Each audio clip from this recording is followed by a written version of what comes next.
Good day everyone, I am Dailyn, second year student in Lake Normal University. For today's topic, we're going to talk about a specific sport that almost all men in this world played. But this sport is not only intended for men, but also for women. And this sport called basketball. But first, let me define to you what basketball is. So, basketball is a popular sport able to played at multiple skill levels. Like all sports, basketball has a unique set of rules that establish guidelines for personal, penalties, and gameplay. And Dr. James Naismith invented the game of basketball in Springfield, Massachusetts in 1891. The objective of today's game stems directly from Naismith's original rules that are based around shooting a ball through a metal hoop suspended above the ground, which is called a basket.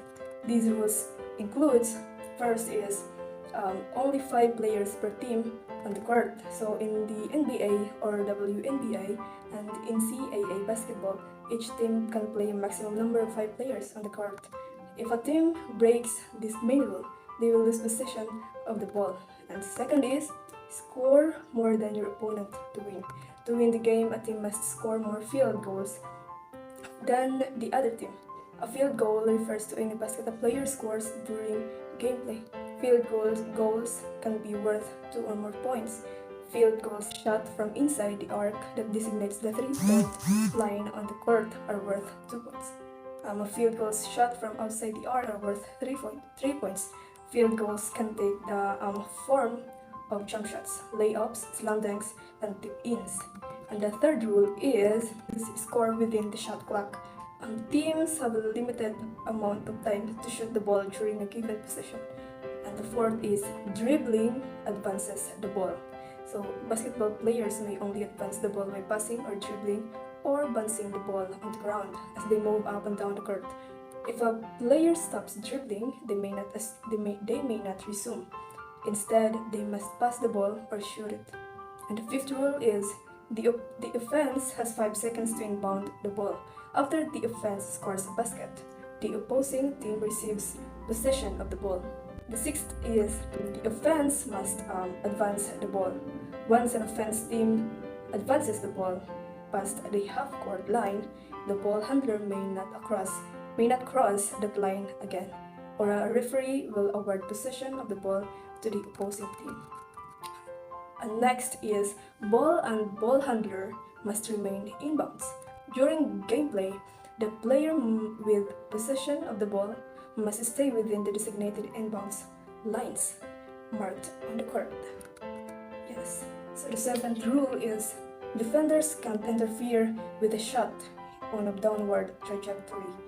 After the offensive player shoots the ball, it is illegal for a defensive player to interfere with it once it begins its descent toward the rim. And the next rule is defenders can legally block or steal the ball.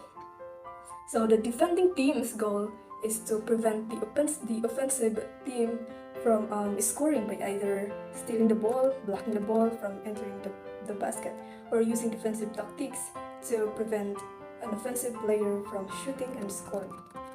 Yes, so the next rule is defenders must leave the paint after 3 seconds. So the area directly in front of the basket is sometimes referred to as the paint or inside the key. And the next rule is each team is allotted a certain number of fouls. The NBA allows each team a total of 5 fouls per quarter. Once a team surpasses this allotment, they go into the bonus. And next rule is illegal contact results in a foul. When a basketball player commits illegal physical contact against an opposing player, the referees will call a personal foul. And the next rule is illegal contact result in a personal foul. Personal foul is an infraction that violates the rule of the game. And the next rule is excessive contact result in a flagrant foul. A flagrant foul refers to a personal foul that can potentially injure the opponent. And the next is charges and illegal screens result in an offensive foul. An offensive foul is a personal foul that offensive players commit when their team possesses the ball. And the last rule is certain rule violation result in technical fouls. A technical foul is a penalty for violating the game's administrative rules. those were the rules in basketball from Naismith. So there are 16 rules that I have discussed, that I have said in this video. So the players in basketball game must assign ball, assign basketball position, such as the center, the power forward, the small forward, the point guard, and also the shooting guard. And I think the best strategy for this game is to have teamwork, like working as a team, because this sport is a group sport and teamwork is needed to win or to have a fun game and a memorable game as well. And that's all for the discussion. I hope you've learned something about basketball, especially its rules. Once again, I am Dailyn, section in PE103 discussing. Thank you and God bless.